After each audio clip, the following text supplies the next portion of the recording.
not going to use them because I find when I use them, I'm Get self-conscious? No, I'm under the illusion that I'm projecting and stuff, because you sound good in headphones. And then you hear it back and you're like, you realize you're going like, yeah, I don't know. Yeah. Hey. So it makes me put out, because I don't. Wait, it makes you put out? It makes me put out. I'm just out for anything. Really? Without headphones on.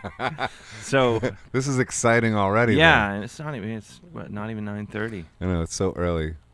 Thank you for doing this. Yeah, early. thank you. I got this on your account. He's just Trump giving you the finger. That's Trump. I couldn't tell. I if know, that was it's Trump really it's like Trump. It's every horrible old. You really need the box with it, because it looks like Trump and a little bit of Jeff Sessions and every fucker. Well, I was going to gift wrap it and give it to you, but Ehud wants it as a permanent member of the podcast. So I think that's good. Yeah. I actually. What are you going to do with this anyway, really? I had until. What are we going to do with it?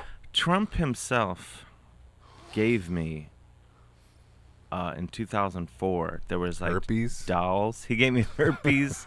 No, Trump himself. The weird. Wait, that's getting us banned. Just even saying that. No, I know. Let alone having but you on, Dave. This is the 5th episode in, and we're already going to get banned. No, yes, I mean we're fine with it. We don't care. The thing is, I'm on the right side of history. I agree. And no, but I met Trump in 2004 when he was just a game show host. Mm-hmm. I was hired to write during the celebrity ringtone craze of 2004. I was hired by a couple corporations like Verizon and another one, like who were making all these celebrity ringtones. And they're like, will you write ringtones for Donald Trump? And this is are we podcasting yet? I think we are, yeah. Okay, I hope so, because then this would be a bunch of wasted effort. Yeah. Well, like, so it was right. I've still never seen The Apprentice, but it was right when that show was taking off, I guess. And so I assumed that I would just write some variation on "You're Fired," and that would be the ringtones that he would do. But if you need any more reason why this guy shouldn't be in charge of anything, he failed to negotiate the rights to "You're Fired." He wasn't allowed to say. NBC owned the catchphrase "You're fired." Oh, really? So he wasn't allowed to say it, so I had to like come up with other things for him to say. But I wrote these ringtones. What is the ringtone? It just said. It's like him going like, "Pick up the phone. You might be a great business opportunity." And I needed the money. But again, this is 2004, before a long time ago. Did he actually record the vocals for it? Yeah, and I thought, I'm just going to do these and email. I don't have them. I assumed I was just going to write them and email them, and then they send me a check. Verizon, or it's like Verizon and Warner Music Group did this together. But then they were like, oh, we want you to come to Donald Trump's office when we record these with him, so you can kind of be there and help it in whatever way. And so I went to his office, and you met him. I met him. I had met him once before, like a year prior. VH1 had hired me to. They were, they do those clip shows, and then Talking Heads go like that. That was 80s, crazy. Yeah. Or the 90s. So they were doing one on crazy red carpet moments, and so they sent me to the NBC upfronts to be a weirdo to celebrities, so they would get weird. They didn't have enough footage to make their show, so they wanted me to provoke gently, in a friendly way, to get weird reactions. And so I met him, and I genuinely didn't know he had a TV show. This would have been like 2003, and I was like, "You have a TV show? Like, who? Are you serious?" And he was like, "Anyway." But I did go to his office a year later, and it's absolutely as horrible as you can imagine. Meaning what? There's cocaine everywhere? A blind decorator. It's like a blind decorator had been given an unlimited budget until they never work in this town again. Lots of gold things. I can't speak. Everything's gold. And, it's just horrible. And Anyway, but when I was there, they gave me his books and a talking Trump doll, and I had the doll. So up you already until- have a doll. So No, I this would've threw been- it This out. would have been redundant. I threw it out. I was making videos every few months for another video that I made, a comedy video that I think is still on YouTube. I bought a massive dildo. So I saw the dildo. Just for the video or for Another video. also- No, also it was like home one of those entertainment, or dildos that like serves that if anyone can make use of it, I'd sure like to meet him or them. no comment. Whatever. Yeah, no, it's it was this monstrous dildo I bought on Challenge accepted. No, it was just it was like it was just very large, and Mhm. I had it in Do a tell more, comedy video. Dave. But I made all these Instagram videos where I would beat the crap out of the Donald Trump doll with a massive dildo. And then I was cleaning my apartment recently. I decided I was just going to really clean the fuck out of it. Mm-hmm.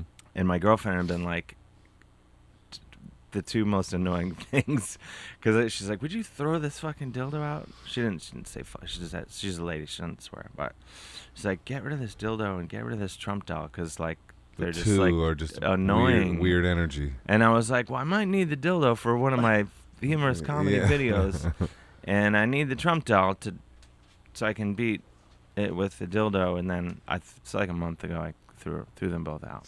Yeah. And I how have did you time to go? move on. How'd you go about throwing those out? Like, did I you, put them in a you bag. put them in two bags or just one bag? Just a They normal made. I think it was the same bag. double bag or Well, you got to put the massive dildo. If you're gonna throw out a dildo, you should put it in a bag. That's just Definitely. That's, That's just just polite. polite. Yeah. Yes. yeah. I mean, that just goes without saying. So I think you double the bag. By the way. double. Yeah. Yeah. Double. You don't want. I mean, you just don't want anyone finding that. No, and the Trump doll. I thought for a while to like hang it, but out my window like with a noose. But I was like, I don't want any more trouble. Yeah. It's too Yeah. That's, overt. They that got is to too, you. that is too overt. I think. And I don't want him. I don't want him. Assassinated or anything. No. No. I Neither- just want neither him do I. to go back to being a game show host. Yes. Yeah. He's entertaining as that.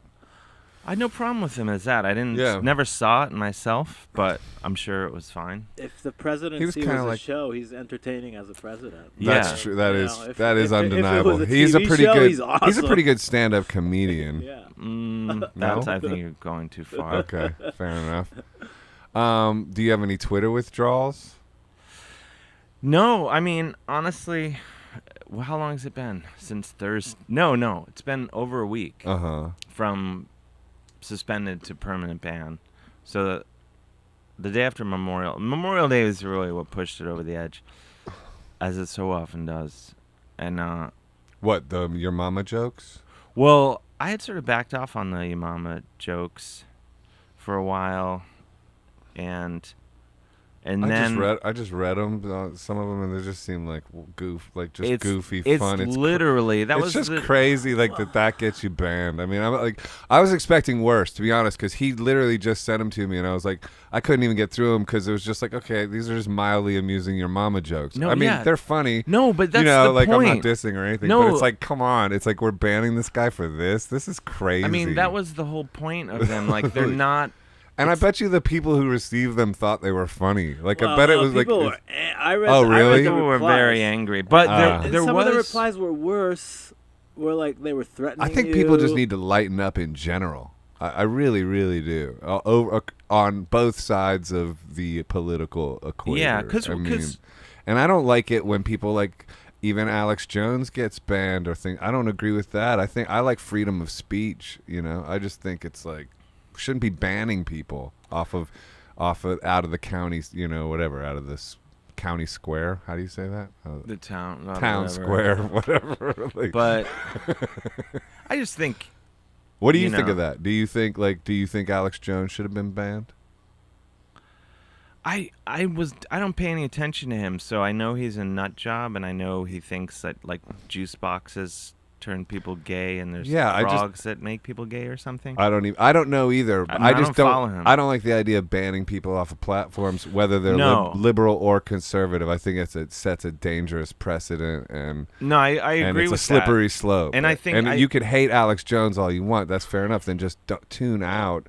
But I feel like freedom's like the whole thing of like I don't have to agree with what you say, but I'll fight to the death for that. Yeah. Whole, who said that? I believe it was. None of us know. Uh, I didn't go to college. It was Don Dokken, I think.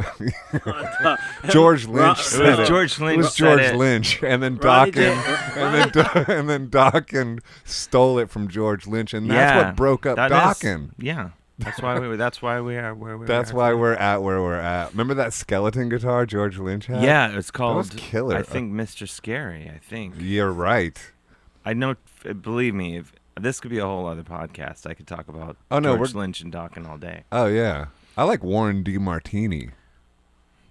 I'm not a high five guy, but I will. Oh, we're not high-five that. high-fiving? No, we are. We Oh, are. I thought Warren DeMartini, it to me, is he the was so Keith cool. Richards. He was the of Keith hair Richards metal. of the Of '80s. hair- yeah, like, yeah, for sure. He and I still, you get a couple drinks in me, I'm going on eBay, Reverb, or whatever, and I'm Yeah. like, I should probably get the Warren DeMartini Charvel with the I swords. I used to have a Charvel. I just bought because I'm just living now. Yeah. I bought a Jackson. Yeah, I want a Jackson with an upside down headstock. They are available. But the thing about Jacksons, because I was like, if I'm gonna do this, I'm gonna like really do it and get like a full-on USA Jackson, which are really expensive. Actually, they were. Yeah, those were really nice. But like, and they're like a sports car. Because my friend had one, and I was like, because I play like an SG, Les Paul, like the classics, Telly. But then like, I just got it. you want to keep a slut around the house. No, I don't know. Yeah. It's like no, a Jackson's the like a high Jackson- class slut. A Charvel's just a slut. Yeah, but I. But the thing about the Jacksons is like the kind of person that throws down on an expensive Jackson. Like those are unstable people. So like they're just like their lives are in chaos. If you're going like, yeah, I'm gonna spend $3,000 on a snakeskin Jackson, Yeah.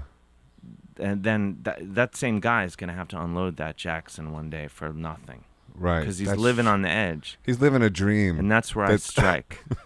That's what's Right. Right. Really? The resale value on Jacksons is just You non-existent? wouldn't believe it. So I bought like a $3,000 Jackson for This is good. $1,000. This But is good information. I met a guy in a parking lot in New Jersey on my Uh-huh. way to visit my dad in Cleveland. Oh yeah, you're from. I'm from Ohio. Where as are you well. from? Akron. Oh, nice. Same high school as the Black Keys and Chrissy Sweet. High. I go to Akron all the time. Yeah. I'm going there in August for Earthquaker Day. Oh, cool. Yeah, Earthquaker Earthquaker devices. Yeah. Yeah. I saw. Yeah, you did a video pimping one of their pedals.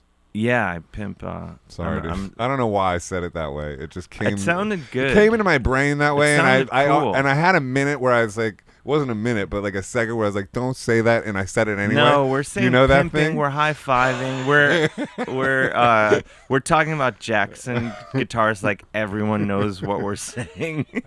I We're mean, just if gone you off the don't- rails. Well, yeah, we were talking about freedom of speech, which so does anyway, seem more in relevant. summation, But I do think I- you're on the right side of history in that I think you're preventing a civil war in getting the liberals are getting banned as well is maybe not a bad thing. Well, 'Cause I then think- both sides can't say we're the only ones getting banned. I think that's know what I mean? exactly He's why I was taking one banned. for the I team. do think that is why you're banned too. I actually I've talked think to my manager, I and think she's you were like, yeah they're just doing this They're because doing they it need to. to compensate. But the thing that I don't Which like, I'm glad they're doing it. I'm not glad they're doing it to you. I think they should just stop banning people straight up, unless you I just will are say- just insanely think- crazy.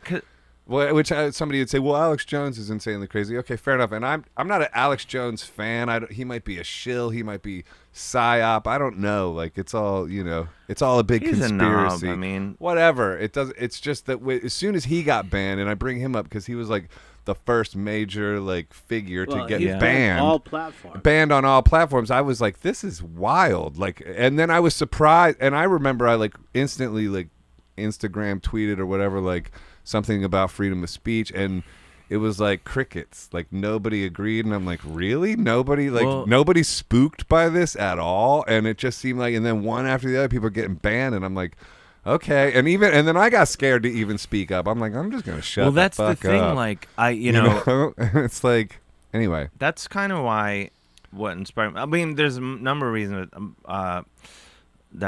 I mean, but basic attention of like, you know, if you're a kid in the back of the class and the teacher's like, if you throw an eraser again, you're gonna have to have detention. But all the other kids laughed when you do it, so that's partly what motivated me to do these stupid 5th grade mother jokes. Which truly, if you read them, there's not even profanity. It's like literally what. No, fucking- but there does seem to be like an unconscious self-destructive aspect to it. Like you were kind of, well, just maybe you're kind of a punk rocker on some level. I would On say every level. on every level. I mean, you know, you're like a Christian punk rocker. A Christian? I don't know. I thought you were religious. Chris. I'm sorry. I didn't mean to. I didn't mean to like say you're Christian. No.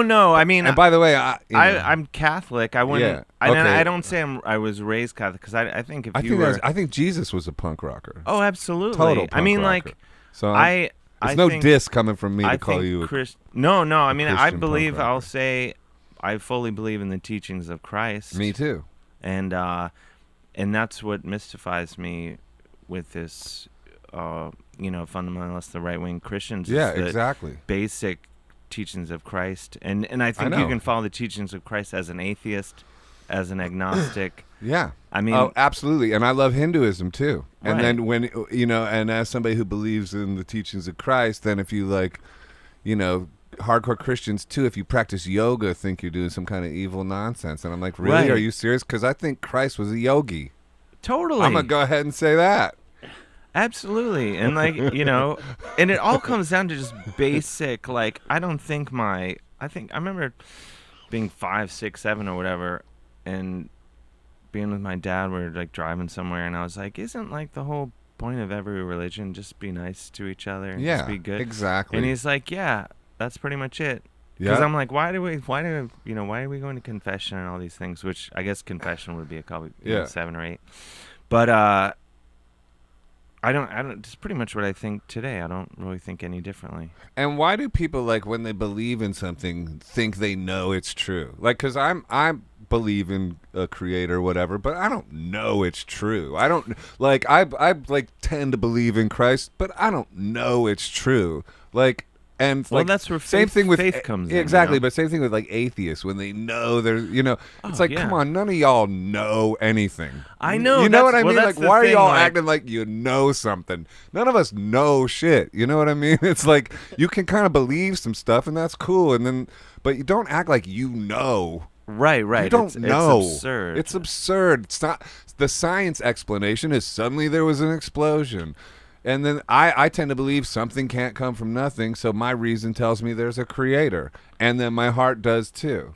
yeah. And I'm that's with where you on that. and that's where I go with it. But, like, you know, I don't know there is. I don't know anything. Yeah. And that being said, I'm I totally just know up Free for Dave Hill. Yeah. That's the one thing I do know. Yeah. Is hashtag Free What- Dave what Hill, else y'all. is there?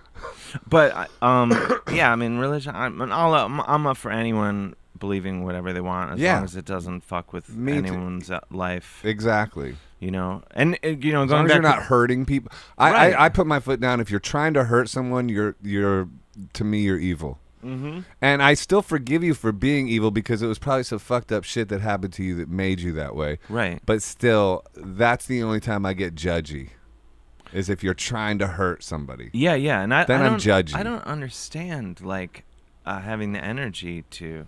Well, it's To I hurt can somebody. explain that Okay. because I've done a lot of research on this. Oh, okay. Oh yeah, I'm practically a doctor in this field. Yeah. Bring it on. Okay. The reason why, Dave, is because they don't have a dream. You have it. You have. In fact, Dave, you have so many dreams.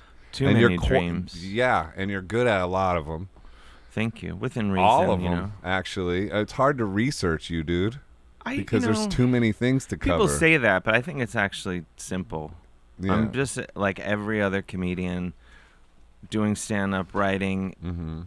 acting when they'll let me, and drawing attention to myself in whatever ways it pays the bills. And then Yeah. on top of that, I play in bands, But which if- is what I did first. And if you don't have those outlets, I don't believe any human is not creative. I think all humans are like creative and capable of genius. And if they don't, totally if they agree. don't give it a outlet like some kind of creative outlet of the typical, all the ones I could list, then they go towards evil. Yes. And then they fuck with the people that do have those outlets because they're pissed off about it, because that's the ultimate thing to envy. It's like the story of Joseph in the Bible, where his family was jealous of his connection with God. This is, I was just talking about this. And when you look at so many of the people, in history who have done some bad shit, and the people out there today spreading hate and things. I mean, Hitler, failed artist. Right. If his portfolio had gotten a bit better received, it could have changed history. Could have changed history. And then you look at Kellyanne Conway, and any number of, without even naming these people, these alt-right, right-wing nut jobs, many of them have a past as trying to be comedians and failing. Is that right? Yeah, I'm not going to go into naming them, but Name names, Dave. It's pretty easily. Kellyanne, There's was she- footage of her. Yeah, she Really? was a stand-up. The crying Nazi. Really? She doesn't seem funny in any way. but- No, but I mean, like, I had there's no idea. yeah, I there's didn't know that either. no shortage. I mean, Tom Sharpling a few years ago tweeted something like, every one of these alt-right guys would drop it in a second for a role on a sitcom, and I absolutely believe that. Oh yeah. Like, it would just be like, oh, I can have what I wanted all along. Oh, Right. okay. I can put the rage away. You're because I don't Yeah, have to. envy is a powerful motivator towards evil. Totally. Yeah. And getting back to what you were saying about creativity, I think, like when I know this has been said a million times before, but every little kid is an artist, and when you're in grade school. Kid is an artist. There you go. We just wrote your next hit. Every little kid is a champ. Okay. I mean, Every little kid is an artist. this is the breakdown Give section. it to them. Send your money to the little kids. .org. .org. But like when it's like everyone, most kids, I think when they're 5 or whatever, you like to draw and paint and do Every whatever. little kid likes to draw. There's now second verse. Kid is anyway. My mic went out. Oh, that was like God telling me, like, shut up, dude. But then at some point they'll tell, like, I was lucky when I was 5 or 6 because that was my first thing or whatever. I was lucky. Oh, when man. I was 5 or 6. Oh. I'm sorry. How are we doing on time?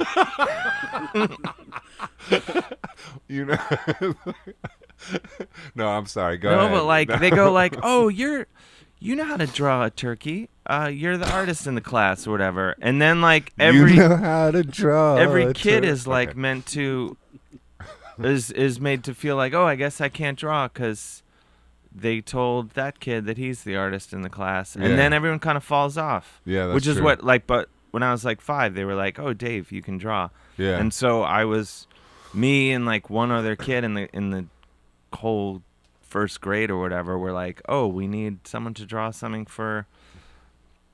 Yeah, The whatever, that's we'll right. ask these 2 kids, and Yeah. everyone else thinks they suck, and that's I think horrible. Yeah, it's kind of it carries on through life like that. I mean, I don't know. No, it's hard but to be an going artist, back though. to like, Do it you- is, but I mean, do you have a problem with that, like believing in yourself or like confidence issues? I mean, yeah, I think stand-up comedy takes like the most confidence on some level. or Like, delusion. more I think than it music. Takes, I think it. Yeah, I agree with that. You I mean, know? because music, you have, often you have other guys or people Well, yeah. in your band. And you're not dependent on audience reaction every No, second. you can look at your feet. You have if you play the guitar, you have a big. And if the audience doesn't applaud, you can go right into the next song. Yeah, and you have a weapon covering. You have a big plank of wood covering. It's like a cod your piece. balls. Yeah, like you're like, okay, on a like a primal level, my genitals This are is- covered. Yeah, and also it's like a genital representative on some level, totally, too. It's like- and totally. it's a giant version of it.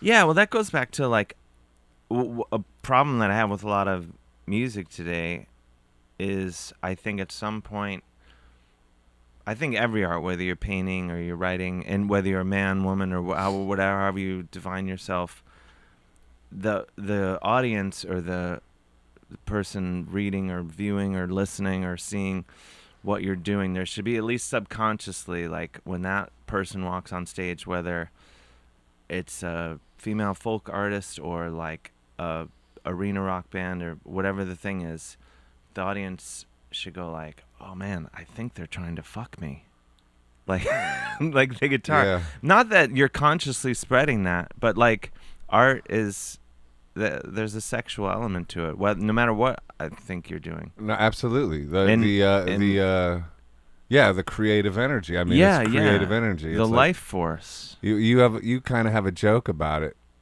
which is like, what part of No Don't I Understand? Oh yeah, from 'Cause my it's- hit first album. Yeah, what part of No Don't I Understand? And it's like, the kind of is a comedic bit about nofap or brahmacharya on some level. Not to go Yeah. too deep with it. I don't know what a brahmacharya is, but I feel like I do. You know what hearing nofap you- is? That means you're not supposed to masturbate. Well, yeah, or you something? you don't. You hold. It's like semen retention. Oh, So you're like holding No that, thanks. holding that energy. oh yeah, I've It's heard about actually it. really great. I think Challenge Rocky accepted. did that. Oh, so you oh, do that? Oh yeah, I do it. Yeah. Like, are you on a schedule? I'm on a streak right now. What are we talking? Dude, we're talking nearly a month. Oh my gosh. No, for I real. would be And I- struggling to get down the block. You got to do things. You got to do like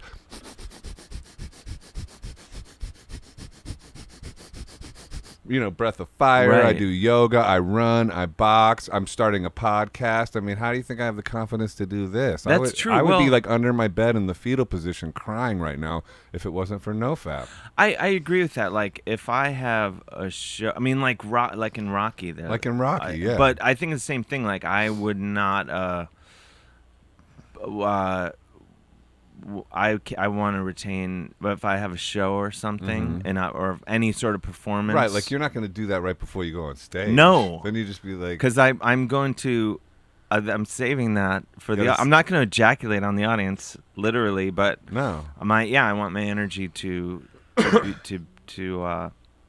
spring forth. You in my visualize it performance. coming back up through your spine and into your brain and opening your pineal gland. Sure. I was going to say that. Yeah. This is the kind of stuff I do. I think agree about. with you. I don't think I am as resolute about it as you are, but I applaud it.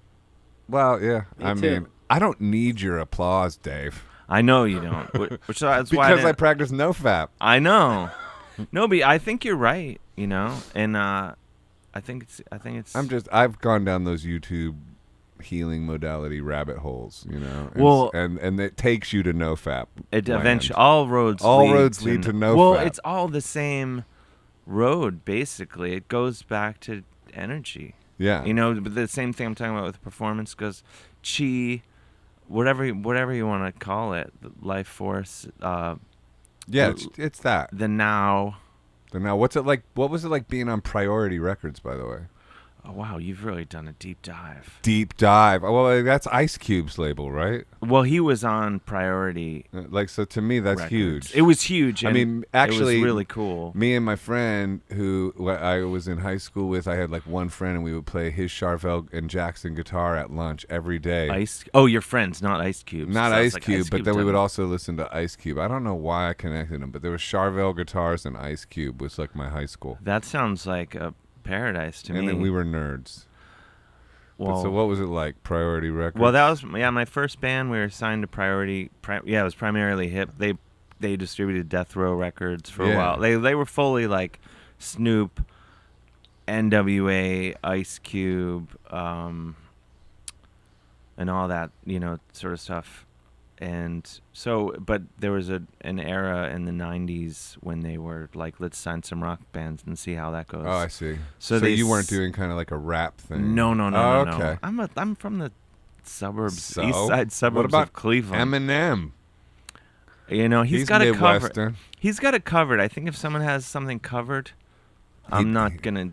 Yeah. It's why I don't. I try to fill the spaces. I don't. What's the point of That doing aren't what's filled. that being? I'm I gonna mean, become yes a and hip hop no. star when I'm 50. That's my idea. Why not? Post 50 hip hop. Why not? I mean, don't you think like? My metabolism's slowing way down. I'm walking all over this town. Yo. You have the skills, It's the yo. but to answer, I want to go back and answer a few of the questions I haven't answered. Priority Records. Sorry, It I was go all cool. over the place. No, I do too, and I never finished the thought. ADD without speed. I don't take drugs. Me neither. No. I mean, I have Except some for drinks, coffee, Yeah, and I have some drinks. I don't do that either. No fap. I don't do it a lot. I can't. I just I'm dainty, I can. You are dainty. I can drink a lot. I just can't go about my business the next day. Right. So I just like to have a couple drinks with dinner maybe. Yeah. But Priority Records, okay. Okay. It was cool and it was exciting because we were just pretty young things right out of school, and we were like, oh my gosh, we're on the same label as Ice Cube. The NWA is one of the greatest hip hop groups of all time, and that that's my for me, like, I love the NWA and the early Public Enemy records and all that. So we were super psyched.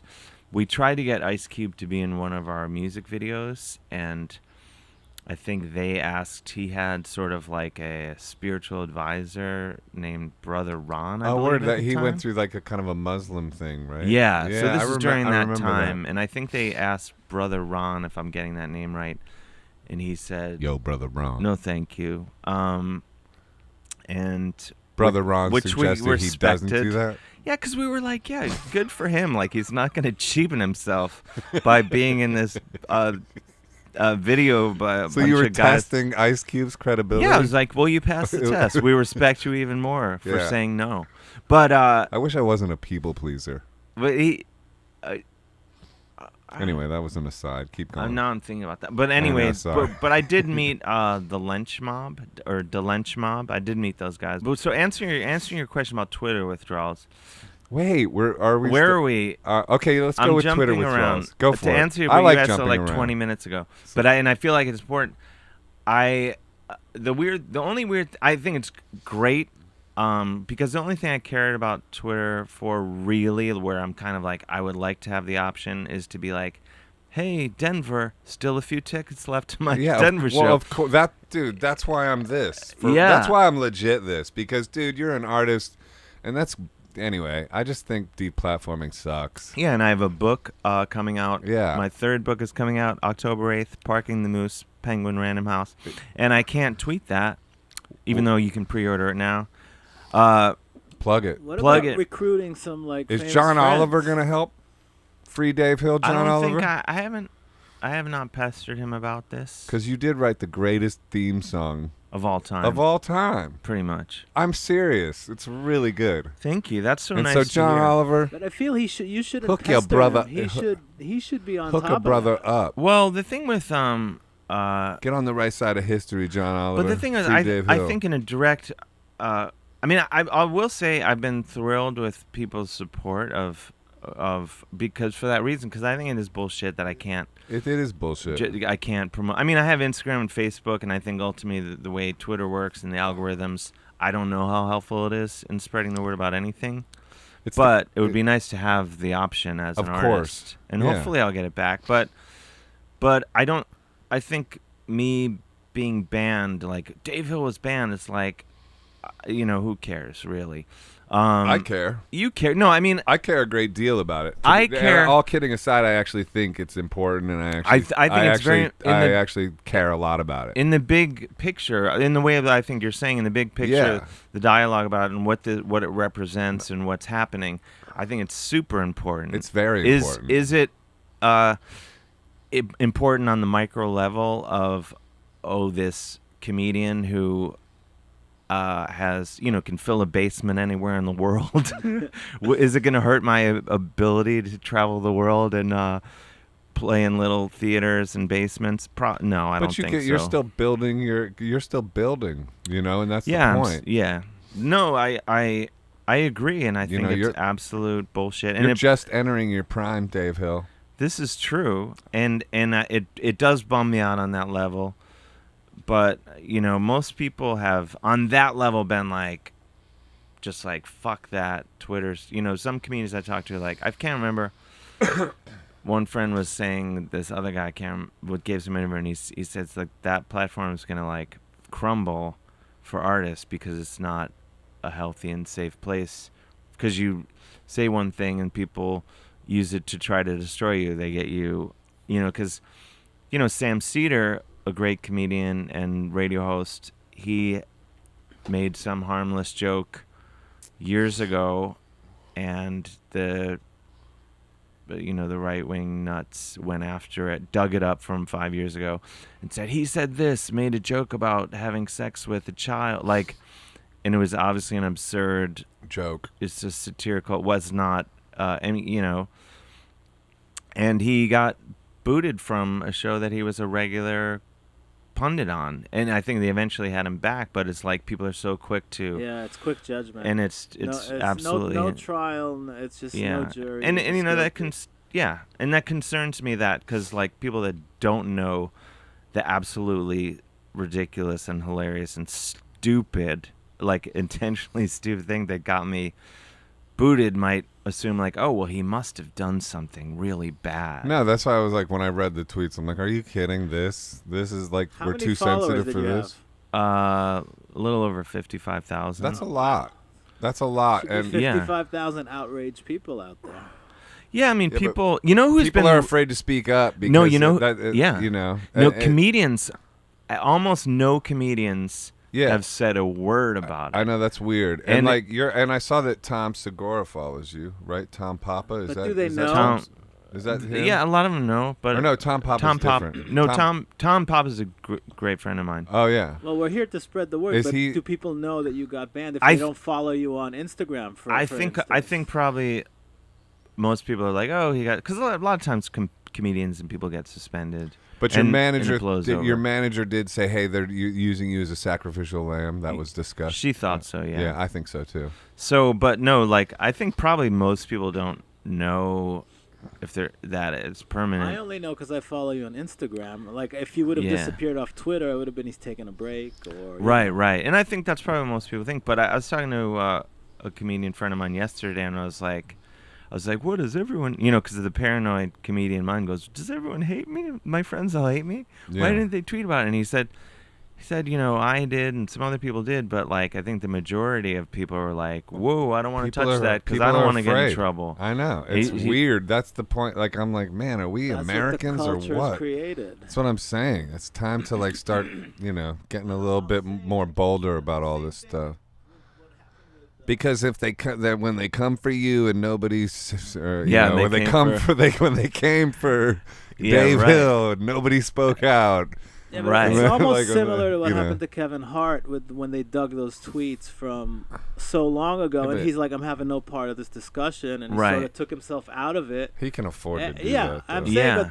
He's but in it. though, if that's like a bannable offense, sort of like to what he wrote, and he's sort of like, I'm not dealing with you guys. This is so long ago. This was a joke, or Right. like, and let's move on. Yeah, and not to. Well, I'm directly comparing it to that, but a lot of these people, like the stuff I said was just dumb. It was not. Yeah, it was not just like goofy. It's just it goofy. could not be described as any sort of hate No, anything. Not It was hate, just no, not it was juvenile. It was juvenile and just Absurd. and funny and weird and Just stupid. But maybe That's the it. butthole. The threw it butthole over thing. the top. No, it was definitely that. That's what threw it over the No, edge. there in the there. I mean, there I will take credit for being a genius. You know. I'm glad you do that. Well played, I mean, sir. Well I'm not played. going to deny that I'm a genius. I mean, come on. Yeah, why should we? I'm Yeah. going to throw we in that. Yeah, mix, no, too. you are a genius. Why should we? I wouldn't. So- No, I'd still be here. If No, I you thought wouldn't If I be. thought you weren't a genius, If you thought I was a hack. No, I probably wouldn't have. But Do you ever practice EFT? what is that? I want in. Emotional freedom technique. No, we gotta hang out more. Cause I you would got, love like, to, Dave. I cool need more stuff. cool friends. I'm pretty cool. Listen, here's You're cool, Here's though. You EFT. got- Ready? What's going on? I'm really great. I'm gonna do really great on my interview with Dave Hill. I'm gonna have fun and be inspired when I interview Dave Hill. I love myself. I'm really great. I love you. I love you. I love you. I'm happy to be here. I'm healthy. I'm doing really great when I'm interviewing Dave Hill. Let's pick a life purpose card or Oh, a okay. dragon card. I like that. What do you think? Which do you want to? Whoa, my LaCroix. No. Which do you want to pick? Life purpose or dragon deck? What's the dragon deck? The life And- purpose sounds and- more up my alley. And I think we should read them while we're like Yeah. sucking on helium. I'm in. Are you into that? Sure. This is a first for the podcast. Well, I'm happy to be a part of it. Ahu's blowing up some helium balloons. There's one for Dave Hill. Thank You have a fun name to say the whole name. Do a lot of It's- people do that? Literally everybody. When you It's- said it, I was like, "Wow, he's already doing the thing that everyone does." It's my fun. my closest friends in the world, Call you Dave Hill. everyone aside from my immediate family, yeah, does I, it. I Like- like it. yeah, everyone does. It's like Dan Tana, the detective on Vegas. You never just say Dan, you know? I thought a his short first name. name was Dantana. Yeah, everyone thinks my Like first name is Santana. Dave Hill. Santana with a D. Yeah. Ow! Oh my God. Come on. Oh. Do you like that Santana song with Rob Thomas called Smooth. Smooth? You know, if you would have asked me this question, 20 years ago, you'd have said no. I would have been like, no, it's horrible. but now you like it, right? I will say I still don't like it, but I am happy they did it, and I applaud them. Yeah. Good for them. Van Halen with Sammy Hagar or David Lee Roth? Well, of course, David Lee Roth, but but I- Sammy Hagar's grown on us, hasn't he? And Yeah. now, and current Sammy Hagar is killing it. Listen, I, as a young man, you know, if you wanted to get me fired up, Oh, yeah, me too. talk bro. about Sammy Hagar. Yeah. But I read, Recently, though, Sammy Hagar is crushing it at life. of course. I mean, and- I follow him on Instagram, and I often have this thought, wow, Sammy Hagar looks good.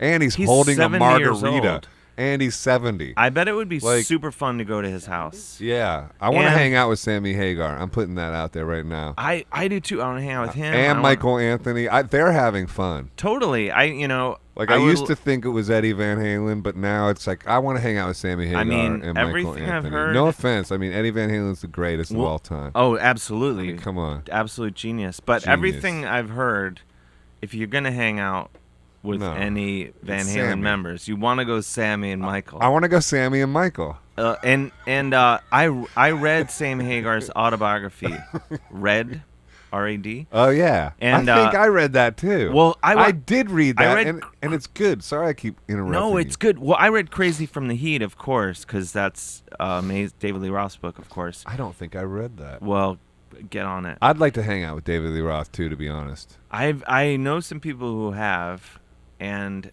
I think it would be weird, but I I'd think, and this is not a surprise, it seems like it would probably be a very, like, not as fun hang as the Hagar hang. Oh, I'm sure of that. Like, Hagar, But it would be an interesting hang. it would be, I think he's a Maybe genius. more interesting than Hagar, not as fun. Right. Oh, yeah, I concur. And, yeah, he's an amazing guy, and I think really living his life And Sammy Hagar, though, I read his autobiography because I was like, this is the only chance I'm going to get some inside scoop on Eddie Van Halen that I feel like is like a guy just telling what's going on. What's up? And so I read the book, and in the process of reading it, I was like, oh, Sammy Hagar is just living his life and doing what he wants to do, and he seems like a very positive guy. I don't have to listen to his records, and actually, I've had his tequila, and it's delightful. Yeah. And I applaud him for he made more money from that than he did from Van Halen, and he made a fuckload of money from Van Halen. So that makes me go like, good business. hey, man. Dave, you're earning a middle class living as a comedian and musician and all that. But the paramedic thing was pretty cool that he did that. But I'm like maybe I got a Cabo Wabo in me. Is my point. Yeah. I'm like maybe I have a second act. Oh, maybe I could get into the food and alcohol industry, and that would be my thing. Good point. I'm getting into T-shirt design. This is my first one. You hit it out of the park. I really feel like I did. I mean, do you promise you'll wear that until it gets like Andrew WK dingy? That's a which weird is a few days from promise. Like all day, every day from now. Well, his No. T-shirts don't look clean, and I'm a fan. Let me be clear. Never met him. Andrew WK. Yeah, but he seems like he doesn't wash his T-shirts. Yeah, but I think that's the I guess aesthetic. not. Yeah, that is the aesthetic. I don't promise that, Dave, but I do promise that I will wear it to lunch with my manager today. Who's your manager? Is it must be a person of power? Keith Hagen. That sounds like, I don't know who that is, but they sound reputable. He is reputable. Yeah, he's got Who a else few does big he bands. represent? Afghan Wigs. Toto, for instance. I'm in. Exactly. Afghan Johnny Wigs, Lang. Greg Dooley, Johnny Lang. I know. I can get you a meeting. I have a manager. I'm sure. I have two managers. I have a manager for Often they can be called damagers. different parts of the world. That's the kind of operation I'm running. That's true. Check you go 1, to 2, Europe 1, a lot 2. to tour, don't you? I Hey, do, how because did- America's rejected me. Yeah, I see Nah, you in we're Poland embracing you. and How did you get into comedy? Like, you went from music to comedy, right? Right. And you made that leap. That was like a cool leap. How'd you do that? By accident. I never really planned to become a comedian. I want to become a comedian.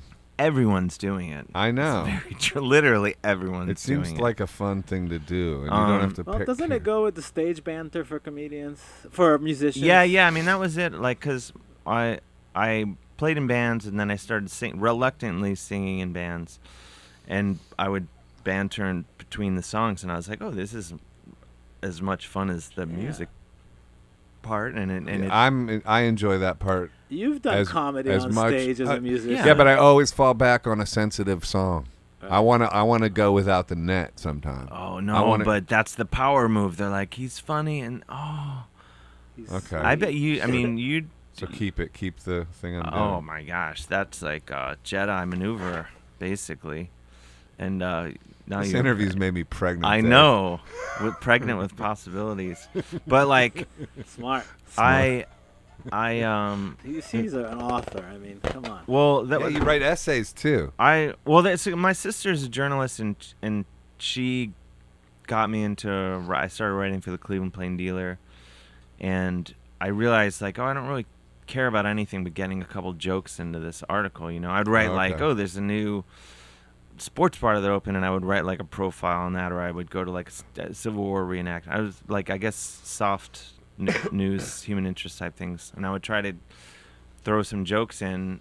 And so I was like, I like making jokes. And then friends. So that's what got you into writing comedy. Right. Like friends who writing were jokes. in New York and LA were doing stuff. They're like, hey, Dave's a bit of an idiot. Why don't we let him write some jokes? So my friend Will Tanis was working on this show, Reverb, at HBO. So he got me writing some things for them. And then my friend John Kimbrough was doing the music for a show on Spike TV in 2003, and he's like, they have people come in and just come to the writers' meeting, submit jokes, they'd give you some money. And so I was living in Cleveland at the time, and so he got me into one of these meetings, and they liked my jokes, and I never told them that I didn't live in New York, because I thought if they know that I live in Cleveland, they'll think, we can't tell them to come in next Thursday. So they were like, hey, do you want to come next week? And I'd be like, yeah, sure. So I would just buy the cheap Southwest tickets to Islip, Long Island, and I would Take the fly. train from there. Yeah, take the train hour or whatever it is, and I would go to these meetings, and in most cases, go home later that day or the next day. And I never told them. They're like, I guess he lives here. That's and then funny as hell. because Islip. Who flies? That's great. well, because it was funny. cheap, I you know. could do it I on know like that 5 airport. minutes notice. Yeah. So I know that so I because I thought like, well, I'm in Cleveland and I love Cleveland, but it's, you know, it's just I thought if I stayed in Cleveland, I was like, you know, I'm probably gonna kind of live on the fringes in this town and get invited to some nice Christmas parties with all you can eat shrimp, but I think the rest of my life's not going to be that great if I stay here. And I wanted something to. So anyway, they're like, hey, can you just start full time Wednesday? And so I was like, see you Wednesday. And I happened to be in town when I got the phone call, and I I guess I'm not going home. yeah, literally, I just had a duffel bag. And then where'd you stay? Did you get an I apartment? was or- my brother hooked me up with my friend Fran, who's no longer with us. She was in her 70s. She ran like a bed and breakfast up on the Upper West Side, and like it was super cheap and wonderful, and she was wonderful, and I would stay there when I was in town, and then so I just it was so cheap that eventually I was like, can I just pay for a room Right. and you'll not let anyone else stay in it?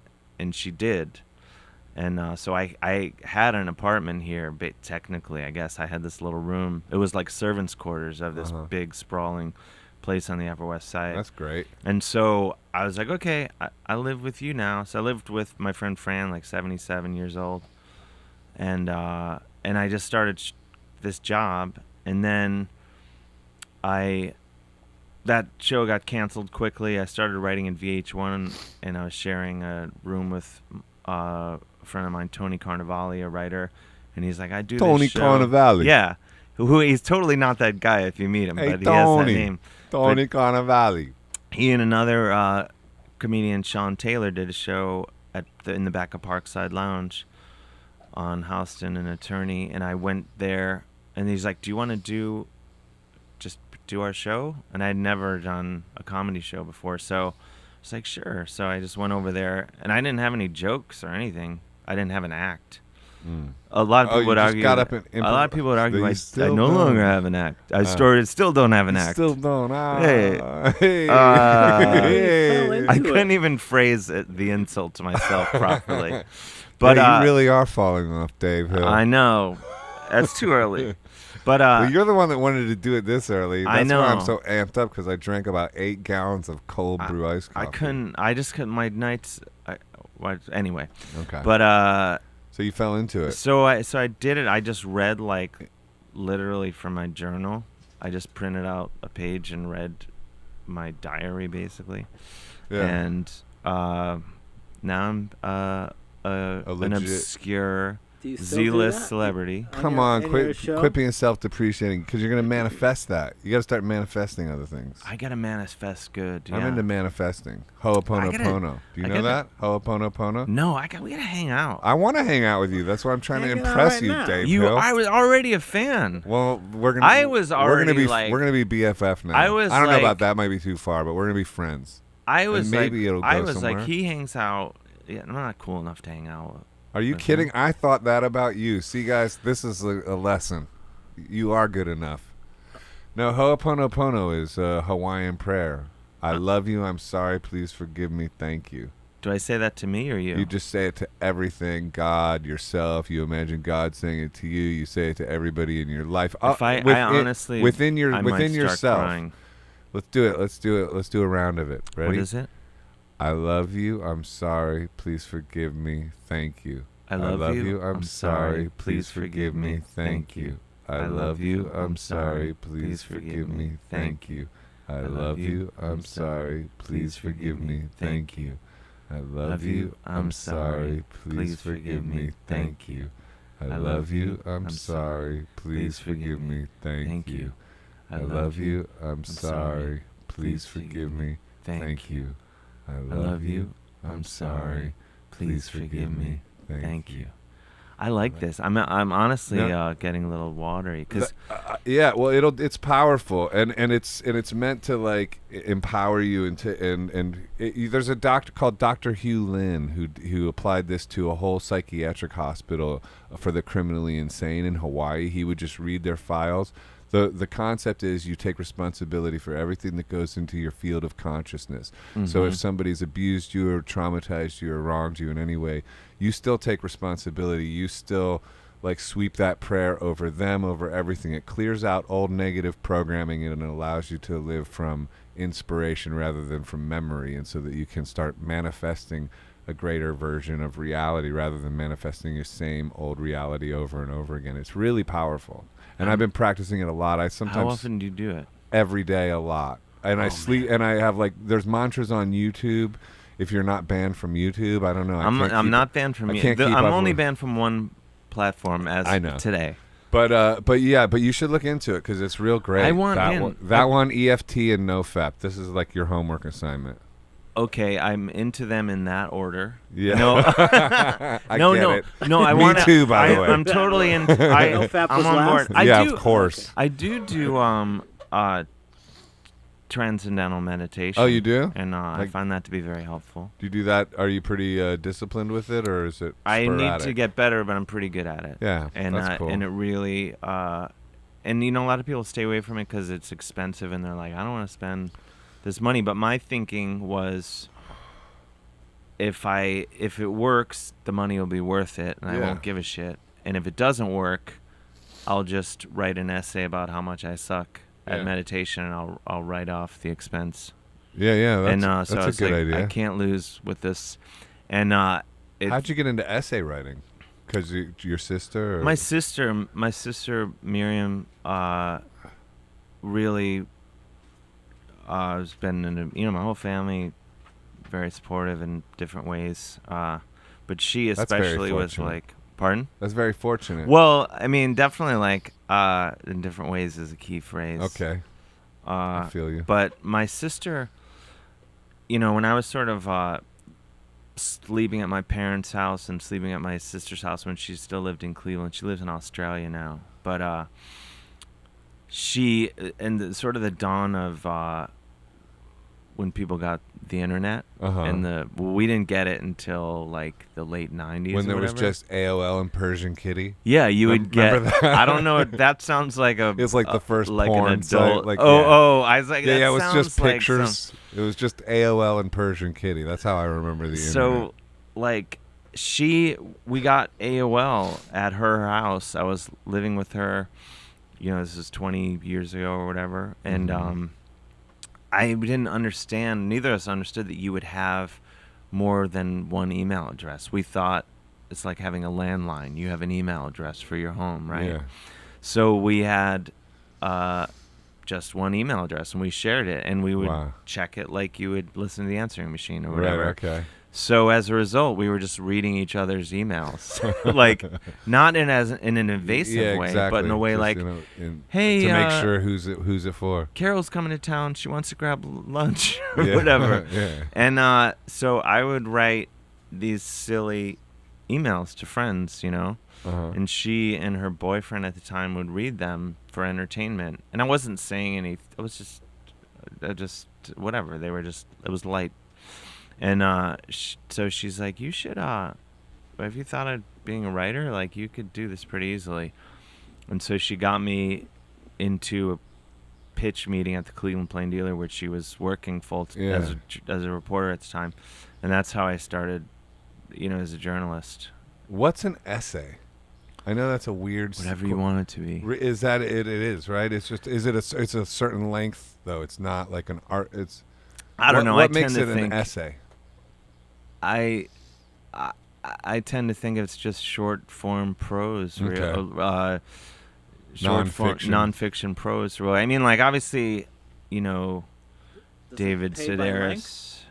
Does it pay by length? For some people. I want to make a joke right now about the dildo. I'm so impressed you didn't, but because yeah, I mean, in a time when journalism was a thriving occupation, sure, I think it would pay very well for some people.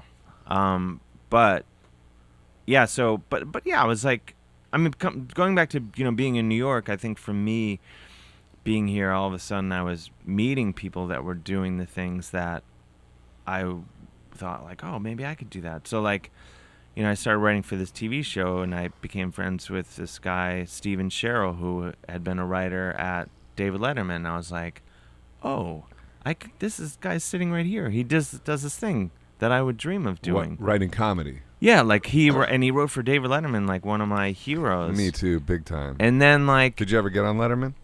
No. I was on it as a musical All guest. right. I'm not trying to like brag. I'm just, that's cool. that sounded weird, right? I guess. That's cool. Joe was on it the day Dave announced that he was quitting. Oh, that's right. We played Lou Reed's "Walk on the Wild Side." Oh, that's awesome. Yeah, we're in the basement of Coney Island Baby, which is a Lou Reed song. Ties in. And That's your new neat. dog is named Lou after Lou Reed. Oh, nice. I used to see him. I live in the West Village, and he lived in the West Village, and I would see him Yeah. around all the time, like eating breakfast. Yeah. And he would always be dressed in a way where I'd be like, Lou, come on, put on some black leather. That's what the people want. It was Tai Chi Lou. Yeah. More athletic. Yeah, totally. He would be like wearing like a sleeveless sweatshirt. But so you were going. So this guy was writing in comedy, David Letterman. Yeah, and and he was friends with David Rakoff, who was writing books of essays, and so I was like, I was a fan of David, and we became close friends, and so I was like, maybe I could write a book of essays, and that's what led to it. Yeah, and like, and then I was doing comedy, and all of a sudden, I was just kind of like, I'm just kind of impressionable, I guess. Like, Yeah. if you like, I don't really bake, but if we were hanging out and you're like, hey, I'm just gonna throw some muffins in real quick, Yeah, I might be like, hey, into baking. maybe I it can make seems like there's muffins. I know. nothing Now you you're like, can't maybe do, you can get into right? EFT and Ho'oponopono. I think it's gonna happen. Other than no fap, I think he could do it all. I mean, What was the essay book about? Like, what were the essays? first one? Random essays, or just the first book? or just any of them? The first, well, I mean, interestingly, at least to me, is that the first two books.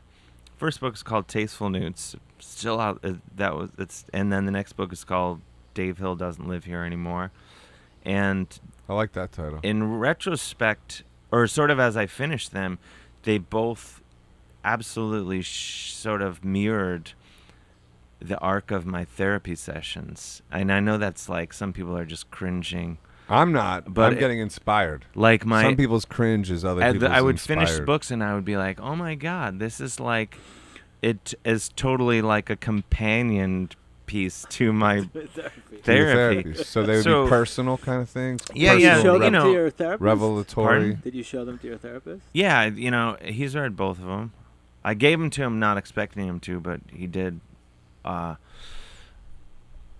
And not expecting, I mean, anyway, but yeah, the first one really deals with, it's sort of prolonged adolescence and sort of like, because I come from middle class Irish Catholic, which is why I was going to say that Ho'oponopono will never truly work on me because I'm Irish Catholic and we're impervious to any healing.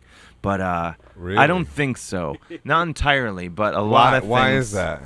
Because it's just the most damaging thing you can be, really. Yeah, but Ho'oponopono is pretty wildly powerful. I'm in. If you're I'm relentless in. about it. I will be relentless. This guy, Dr. Hugh Lin, healed a whole hospital of the criminally insane without seeing a patient, just by reading their files and saying the prayer. This is all documented. It's woo-woo No, as fuck, I'm in. but it's actually just go watch some Dr. Hugh Lin interviews.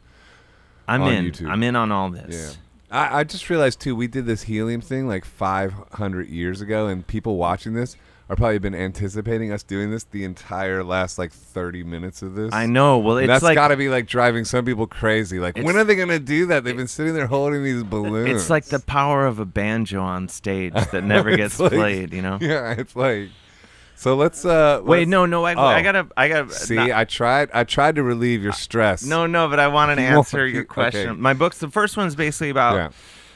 Yeah. Not to spoiler alert, but my mother dies in the end Oh, I'm sorry. because she died, and so I wrote about that. But and it was a lot of us like sort of figuring out my relationship with her, and then in the aftermath of that, the next book ended up being about what is my relationship with my dad. Wow. After Did- that, Is he still around? yeah. He's What did he think of that? He wrote, the first book I think had too much Personal. profanity Oh. for him. He's a gentleman Okay. and would not be happy about my tweets, but he doesn't read them.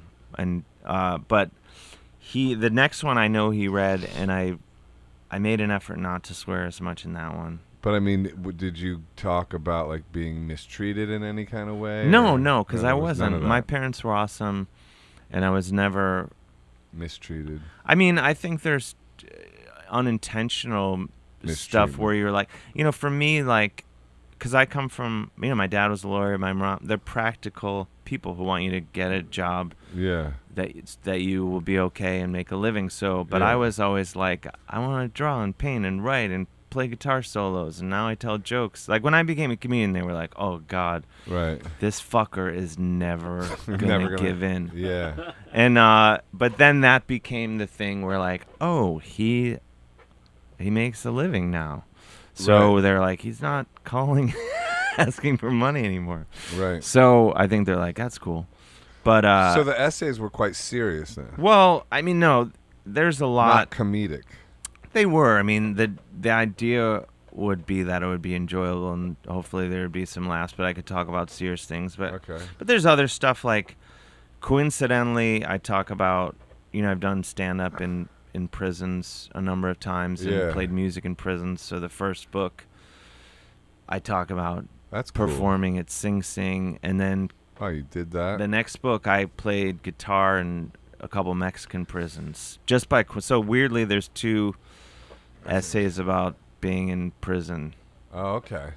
But That's wild. so there's weird parallels.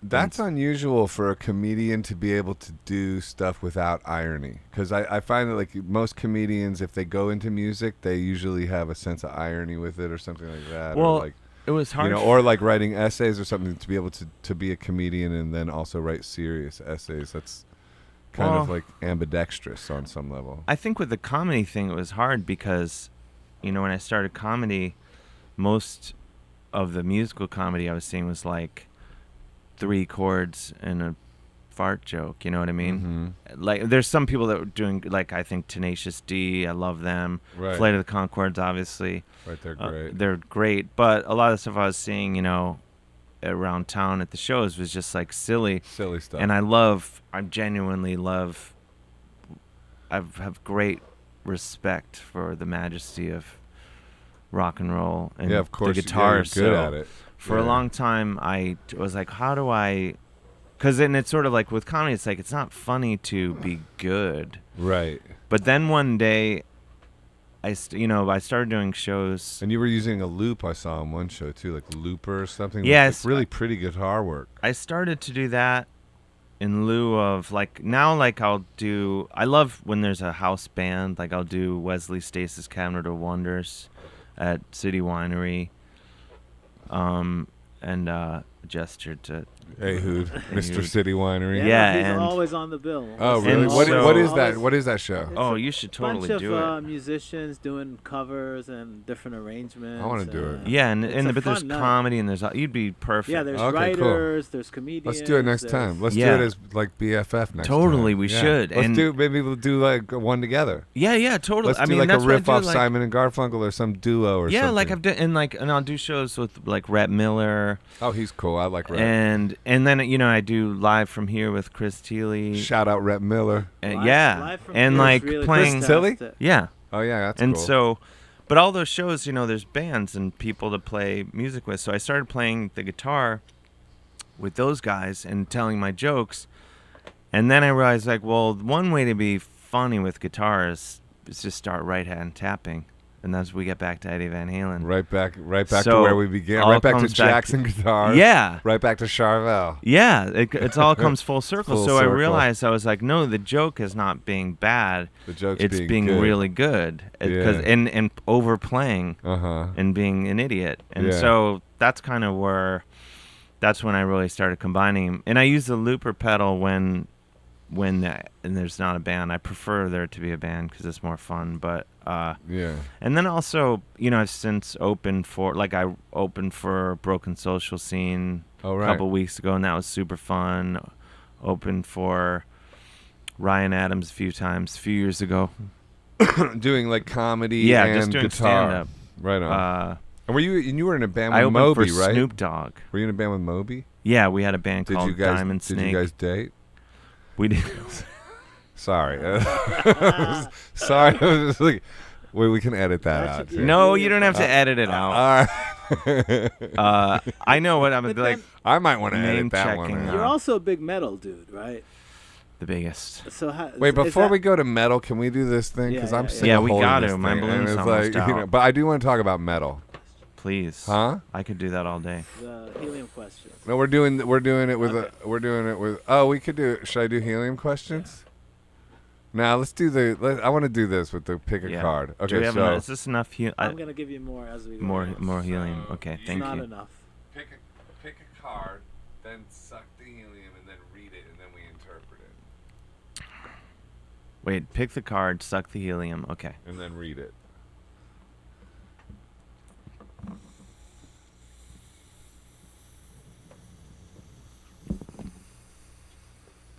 Sensitivity. You're becoming more sensitive and need to make changes accordingly.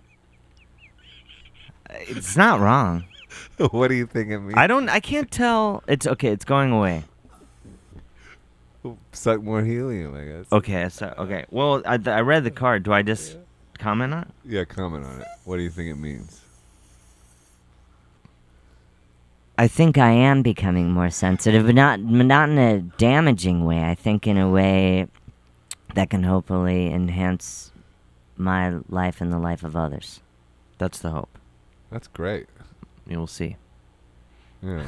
All right, I'm picking. I'm picking a dragon. We shouldn't suck too much helium Okay. because I heard it's dangerous. Actually. Is it? Yeah, I did Google it right before the interview. All right, here we go. I'm doing a dragon card. He just Googled it as Dave was sucking on helium. Is this like whippets? I've never done whippets. Protected. You are safe and supported while you change your career. Wow. That's pretty intense for the fact that I'm just starting a podcast. It is. And I am sitting here feeling like a little bit like nervous. Like, am I saying weird things? Are people? And I got a controversial comedian on. I'm not.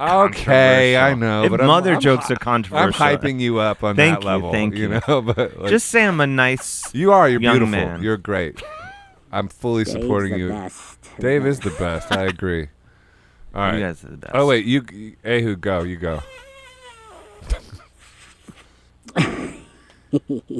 My card is options. Consider the career possibilities that are open to you all the time. I feel like Yeah, that dude, fits. can we high That- five? Yeah. These are cool cards. Yeah. I know. Now we're gonna do dragon cards. All right. I might need. Options are good. Who's got a new balloon? I got a new balloon. I think I need a new balloon. Just finish that, and I'll give you a new one. I need a new balloon. That sounds like it could be Wasteful. another mantra thing. Like, I need a new balloon. I need a new balloon. I like that. I need a new balloon. All right, Dave Hill, pick a dragon card. is it giving you guys a headache or is that psychosomatic? Didn't give me one. I'm about to find out.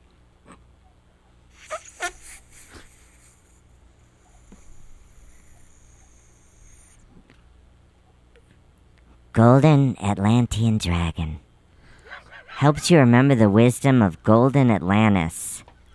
Awaken, bring back your knowledge, gifts, and talents. Reclaim your mastery. I'm totally in. Yeah. I like this dragon. Yeah, dude. It's a pretty cool dragon. That is cool, dude. I gotta say, These cards work, man. I'm telling you. It's. where do you get these? I'll show. We'll go Like, on our cool. first bro date. We got to. I Well- could see getting on like a bi-weekly bro day with you. I'm down. Like, Did you use the word "buy" on purpose, or You tell me. okay? All right, here I go. Wait, well, I want to talk more about your card, though. What it is? Oh. Let's like. What did you think it meant?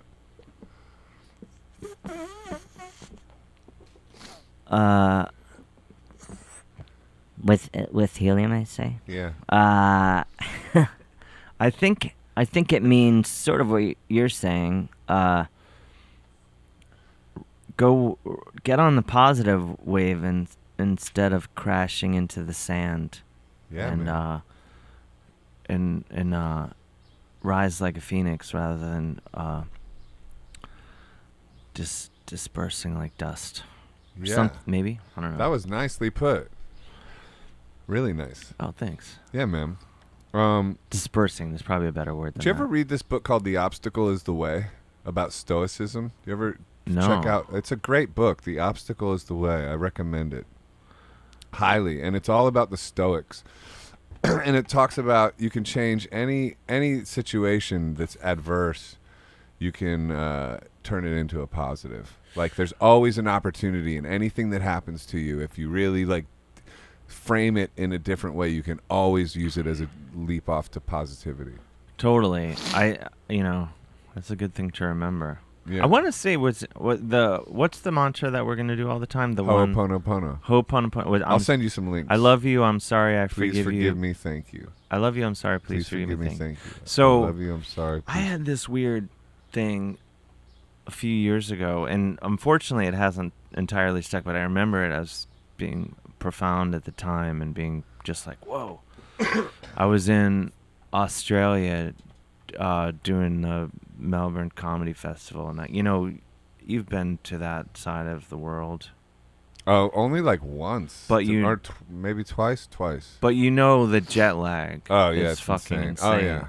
And So yeah. it puts you in this sort of state that's bonkers. I mean, I get jet lag when I go to LA. I do too, actually. I Yeah, get more I- jet lag than when I go to London. I'm I- totally fine. I'm not fine anywhere. I don't believe when people say I never get jet lag. I think that's I can't imagine. No, it. I do. But going to like Asia or Australia Yeah, it's just absurd. totally messes me up. But I was in Australia like a few years ago, and the whole time I was just like Yeah. and wake up, do the shows, and go back. And I was lying in Yeah, I've been there. in my apartment there. I don't have the apartment they Right. put me in, whatever. And I remember just being like, kind of in this sort of like twilight, and like all of a sudden I heard this voice go, like I was just sort of like thinking of all these things, and heard this voice just go, "I love you," and I was like, well, who is that? Like, who said that? Yeah. And then I had the realization, like, wait, I said that. Wow. And then I had this and this is all in this sort of like, I wasn't like awake, you know what I mean? Dreamy. And I had this vision of like this shadowy figure that had been like cornering me at all times, just kind of getting in my face constantly, just being like stepping away and being like, thank you, I'm so tired and I'm so glad to have rest. Wow. To this figure being like, I don't have to fucking attack you. Oh my God. And it That's lasted. heavy. It lasted for a couple hours, and then he came back. No, but I remember it made me realize Yeah. the possibility of that, and it's I've powerful. and I've had similar. I certainly have experienced joy and happiness and all that in my waking hours, but never, when I'm asleep, I have dreams where I feel just glowing, profound joy. Yeah. And and I was like, I'm like, oh, I know I have the capacity. I've felt it, just never when I was awake. Yeah. At least not in the last 20 years. Really? No, I mean, you don't get joy very often? I do, but I think I run, like a lot of us in the arts. I run, I've have a lot of experience, not bragging, with clinical depression and anxiety and Yeah. all Isn't those. that weird that you'd have to clarify that that's not a brag, even? Well, I feel like 'Cause of, we like- live no, in a it's true. time when it's like, It's cool to... I have this wrong with me, I have that, and Yeah. not diminishing anyone's pain, but I think that yeah, we live, sometimes things are spoken of in a way that's Well, people are get rewarded for being victims in this culture. right, and I don't That doesn't diminish anyone's pain. Exactly, it doesn't delegitimize. But the yeah, fact it that is some sort people of are very like- much victims and everything like that. But I think as a result, I really have to stay on things like meditation, running, getting sleep. I absolutely have made that my priority over the last 3 years specifically. Which part? My state. Like, that is, like, before 3 years ago, my priority was career. I'm going to make it. I came in second, and my ambition came in first. And then it led to a complete breakdown on a lot of levels in my life. And since then, I'm, every day to me is about my state. Like, I take care of that, like, for 2 hours, the first thing I do. Meditation, mantras, some form of exercise, getting myself... You're in very good shape. Thank you. And I work very hard at it, Well, a lot of people are noticing. Well, I feel like I could post... speak. Anyone seeing you in that T-shirt, there's no... You're just trying to manipulate me into keeping this T-shirt on, Dave. I just think it fits great. Thanks. Well, you do like some strength training, it looks like. I box. I See? box and I do yoga. I just running in kettlebell, that's it. Yeah. And I'm not bad. Yeah. Well, you seem like you're in good shape, too. I'm in better shape You than look I good. was. I bet made you, an like, effort. we're the same age, I feel like. Probably. We can't say because we're in show business. No, let's not say. I mean, we're both 27, right? Forever. Okay, here we go. White gold dragon from Lyra connects you to the highest Christ light. Develop your casual chakra. Bathe in the ninth dimensional Christ light. Man. That I feel like mine pulled it in at the end and was like, I'm like, oh yeah, okay. But yours, I feel like I'm still not sure what you just said. I don't know either. Having nothing to do with the helium. Bathing in Christ light. Go for it. I'm done sucking on Christ-like? helium after the Christ- Christ light. Oh. Bathe in the Christ light. That's cool. Yeah. That I got the same one I got the other day, the Omega Dragon. So I don't know about that. Harness the divine feminine power of creation. Yeah. Get in touch with your feminine I side, I This guess. is the second time I You got gotta it, be in touch so, with your yeah. feminine side. I feel like that is going to look really good in that camera, by the way. I think so. That balloon went right to that I'll camera. make sure to go to it when I edit. Okay, thank you. You know what's it's interesting the things that we're talking about. I feel like there are a lot of there's all these different ways to the same.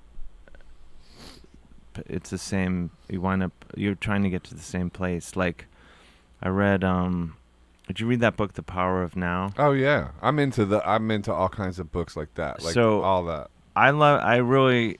Eckhart Tolle, he's such a genius. Yeah, and like He's incredible. my buddy Phil, we were in Germany doing the Wacken Festival last summer.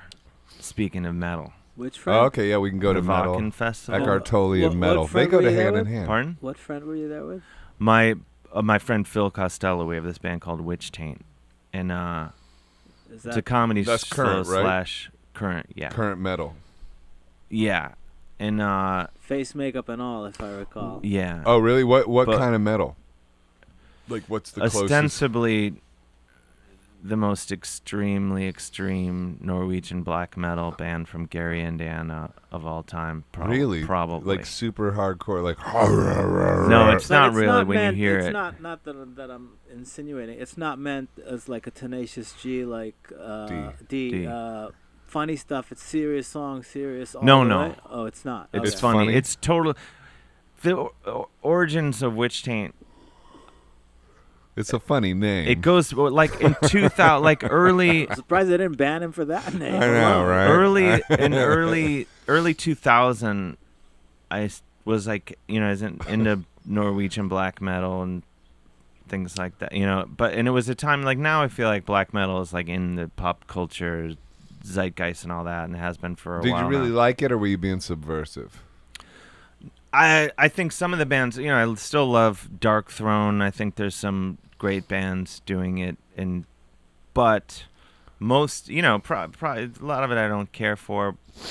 Some are great, like Dark Throne just put out a great new album last week and have many great albums. But I like anything, whatever the thing is, whether it's that or a painter or a comedian or whatever. Anyone who's like pushing something to the extreme and is passionate and just taking something to some other place, I'm into it. So I was fascinated with that. I read that Lords of Chaos book when it came out, and I obviously I don't. That's about death metal. black metal. Black metal. Sorry. What's the difference between like death metal? But Well, how much time do you have? not much. Basically, death metal, even though there's 70 different kinds, is gore, and black metal is Satan. There you go. Oh, really? So black metal's into Satan? Yeah. But I What's was King Diamond? awesome. I think so too. I mean, By the the way, first I- two Mers. If you go King Yeah, Diamond, King Diamond was amazing, I and still- genuinely scary, like back then, right? Oh, yeah, but like, but those- actually scary. those first two, especially Merciful Fate albums, are excellent. And yeah. and you go see him now, and it's like, I think it should be on Broadway. It's such a great performance. But Is he still performing? totally, Really? yeah. Maybe on our second bro date, first bro date we go to East West Bookstore. Second bro date we go to a King Diamond show. That's my And then friend. that Bill, way we have all the bases covered. I my feel friend Bill Dolan, who's a very dear friend of mine at this point, we had a bro date early in our friendship. We went to see King Diamond. Nothing solidifies a friendship like a King Diamond concert. like. See, I picked up on that on an intuitive level. So, but Witch Taint, going back, so I was, years ago, I started emailing, I guess, a history of trolling or whatever. I started emailing like Norwegian black metal bands and stuff, claiming to be this teenager in Indiana with a band called Witch Taint, and I live with my mother, and I was like, we are the most extremely extreme band, and I ended up emailing this Norwegian black metal record label, and they replied, and they were like, and I was just like, you can't handle the email. If you go to the blackmetaldialogues.com, you can read all these emails. So A It site w- we visit regularly. Yeah. it I'm would gonna start to. I don't. It may be my greatest achievement. What, Witch Taint?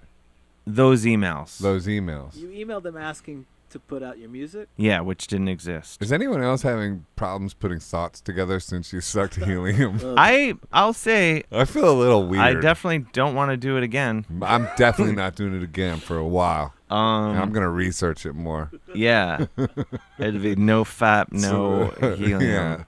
So I started emailing this guy, and it went on for 6 months, and I made a demo with my friend John Kimbrough and sent it, and it's horrible, the longest 3.5 minute song you'll ever hear.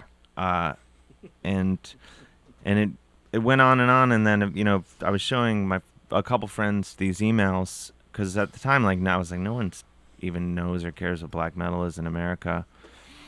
And then once the emails ran their course, a friend of a friend, Jeff Watson, wanted to build this website of all the emails. And the emails are not like, if they were me, like, oh, look at what a jerk this guy is, or an idiot. That's not what the emails. Emails They're not are mean-spirited. No, it's more like, look how patient this Norwegian black metal record label owner is being with this idiot. So You should make this a book of essays and write I've some wa- essays around it about metal, and then incorporate the emails. I within want it. to.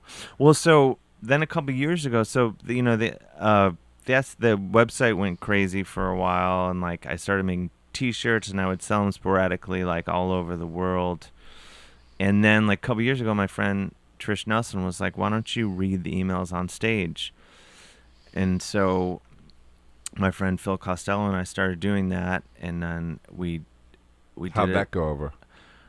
it was instantly like people were into it. And then we did it at South by Southwest a couple years ago, and I thought like, well, who's gonna come to this? Like, we'd only done it like twice in New York at St. Vitus, and they had asked me to do stand-up, and I was like, yeah, can I do stand-up one night and do Witch Taint another? And like, yeah. And then my friend Sheila Kenny got the Awesome Chronicle to write an article about the show, and like, so Phil and I are putting our corpse paint on in the hotel and all this stuff, and we're walking to the theater where this little black box theater, the Hideout, and we're like, oh, there's maybe like 10 or 20 people, and then we'll just go grab a drink after, it'd be fun.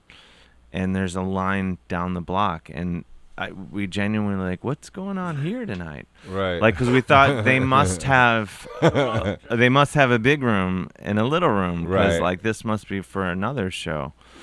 And we walked up the back of the line, so no one saw our faces. We just kind of walked in. We're like, no one said anything. Like, and then, so it was totally sold out. How'd that happen?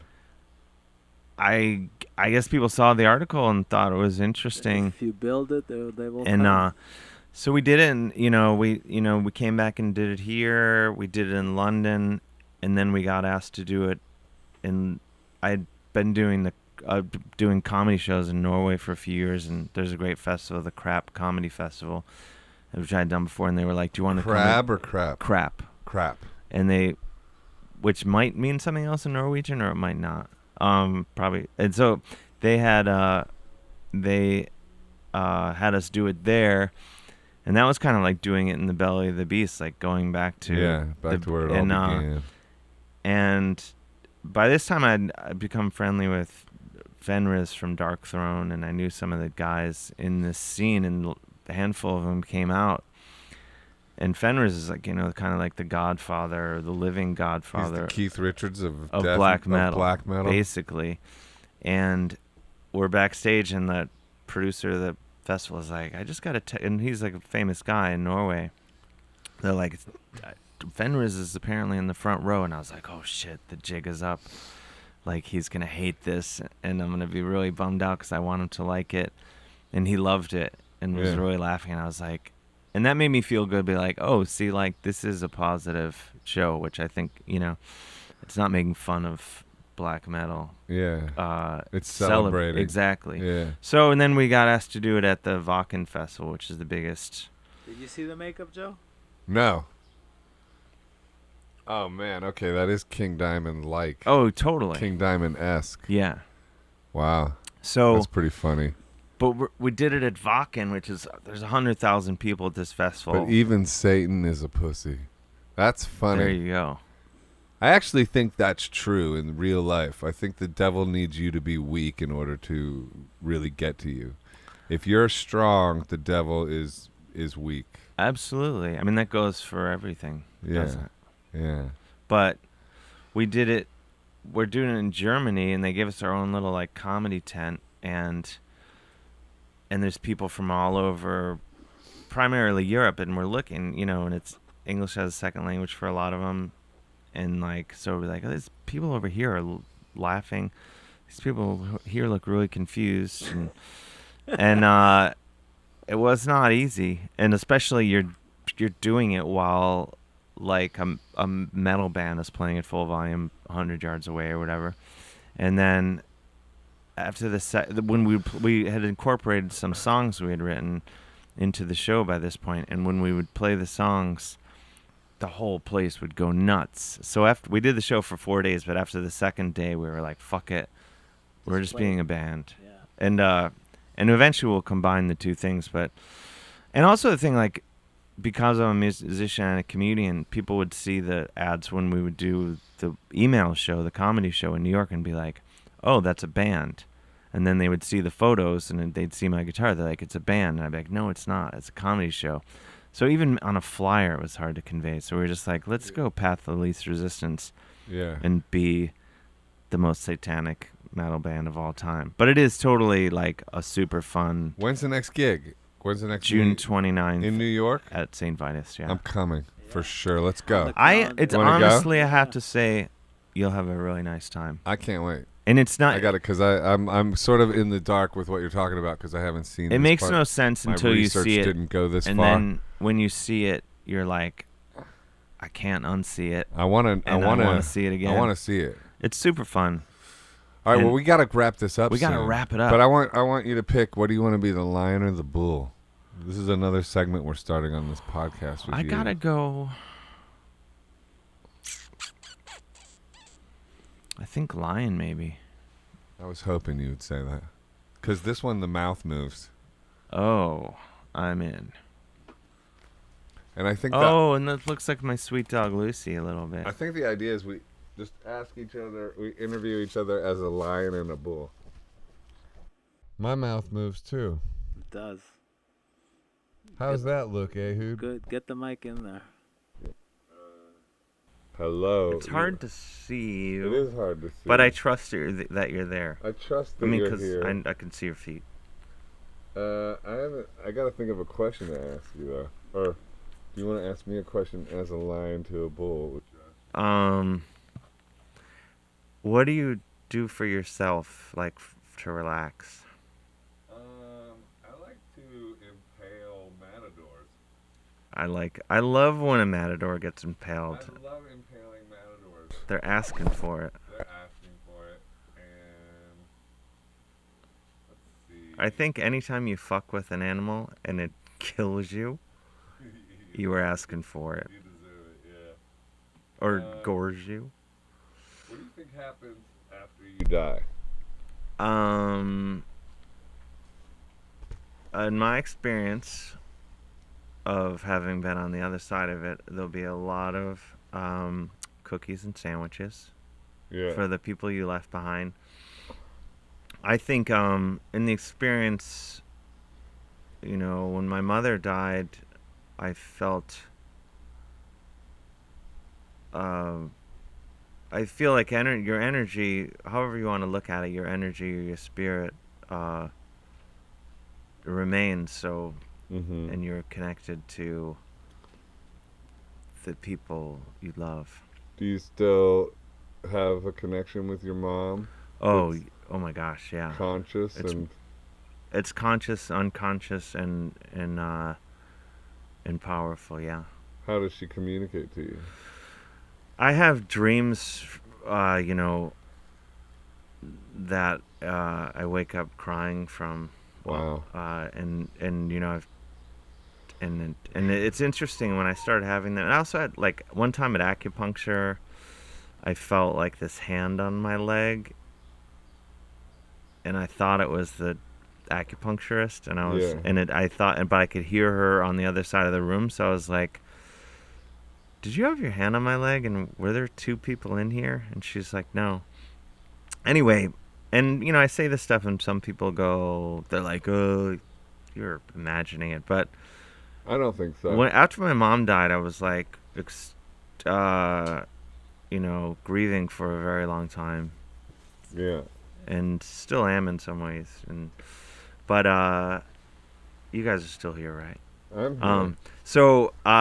Somebody. But I was talking about these experiences with, I was like doing everything. I was like talking to my therapist. I was seeing like a holistic homeopath or whatever. And they were both like, oh, this is energy. And, my therapist had never said anything metaphysical, spiritual or anything. And then he was like, no, we're not talking about subconscious. This is real energy. Like, I think you should see these visitations as real. And the holistic guy was like, or homeopath, I don't know which. That's cool that he was your one of the shrink two. said that.